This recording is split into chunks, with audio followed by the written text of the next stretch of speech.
Good morning, everybody. This is Van Hargis with Van Hargis Horsemanship. And this, of course, is the ranch road. Let's take a drive over to the ranch and get started with some horses over there. We had a question come in, and actually I get a lot of bit questions. And you guys have heard some of my spiel on bits. I've never seen a bit with an IQ. It's only as good as you are.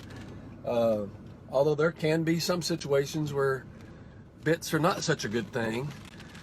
For some people, but for the most part, our biggest issue with bits has really got to be just more or less just a misunderstanding.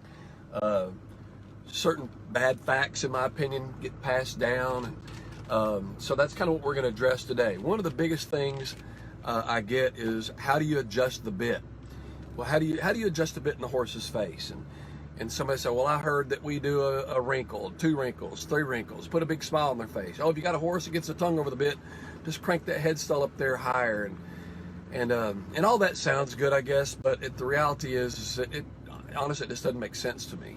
What makes sense with almost all of my horse training is I can train that horse better. I can make more progress into his mind mentally if he is relaxed and if he's comfortable.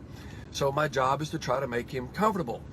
If I can make the horse comfortable and have him seek out comfortable, then little things of slight discomfort can make the horse seek out being comfortable.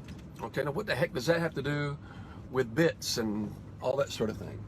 Well, we're going to address specifically how to adjust the bit. And many years ago, whenever I was very first starting doing clinics and whatnot, I thought it was kind of cool. I don't know why, but I thought it was kind of cool to go and get some pencils made with Van Hargis Horsemanship on them. And my theory was I'd give everybody a pencil. Again, don't ask me why it was silly, but I gave everybody a pencil. Well, then later, as I began to get more and more questions about bitting and that sort of thing, I began to use the pencil as kind of a training tool for the guests that would come to the clinics. So I'd give everybody a pencil, but there was a stipulation behind it. I'll give you a pencil, but you've got to carry it in your mouth. And you had to put it crossways, just like a horse would carry a bit. And you put that thing in your mouth, and that's how you carry it. Well, I got to noticing that after a few little minutes, people would start taking the pencil out of their mouth and put it in their pocket, or they'd throw it away or do whatever. And I'd ride by and say, well, where's the pencil? Oh, it was hurting my mouth. It was hurting my cheeks. I was tired of smiling. So, I put it away. Oh, okay. Well, then I got to thinking, inevitably, the person that's telling me that the bit's hurting their cheeks and making them, all that smile and everything was kind of bugging their cheeks, had a wrinkle, 2 wrinkles, or 3 wrinkles on their horse's face, or in some cases, a big old smile on the horse's face. But it was okay for the horse to be uncomfortable, but you see, it wasn't okay for them to be uncomfortable. They had the freedom to take that pencil and toss it. Right? When you got a head stall on a horse and we go put a few wrinkles on their face or a big smile on their face, they don't have the luxury of tossing the pencil, so to speak, getting rid of it. So they're uncomfortable. When they're uncomfortable, they start doing things such as shaking their head, trying to root at the bit, maybe just, you name it. I mean, you guys have seen different responses. And in some cases, horses get dull. And that's because like that thing is in there so tight constantly that they just get dull to it. Well, I'm going to kind of help you out here just a little bit. And keep in mind, this is just a rule of thumb. It's just a place to start. But whenever we're putting the bit in the horse's mouth, I want to put that bit in there just to where it just touches the corner of the horse's mouth. Just makes contact with the corner of the horse's mouth. And here's why. Imagine, if you will, that we're in a room and the room is kind of dark, and I walk over and I flip the light switch on, and suddenly the room is illuminated. And I could ask you a question: is that light on or is that light off? And you're probably going to agree and say, yep, the light is on. A little while later, I'm going to flip the switch again, and the room's going to go dark.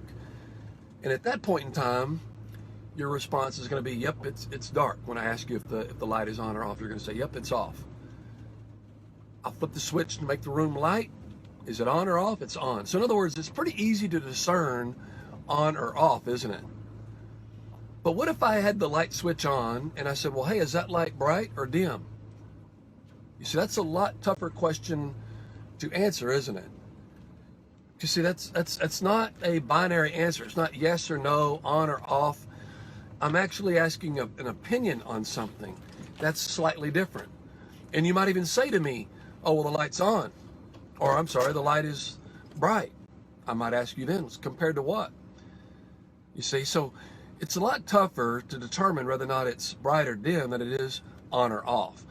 You see, my job for the horse, and when I adjusted that bit in there, is I want to make it crazy easy for him to understand when I pick up on the rein and I'm giving him a cue. I don't want him to make a decision whether or not the light got bright or dim. In other words, if he's got 2 or 3 wrinkles in his face, the light might get brighter. And he's got to figure that out. Bright or dim? Or is it easier for me to have it adjusted just to the corner of his mouth?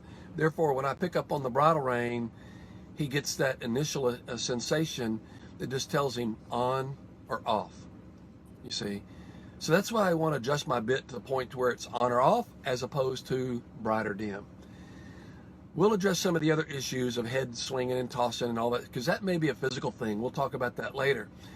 But anyway, I hope you guys enjoyed that little tip there on where I start when adjusting the bit, okay? On or off. It's much easier to discern than bright or dim.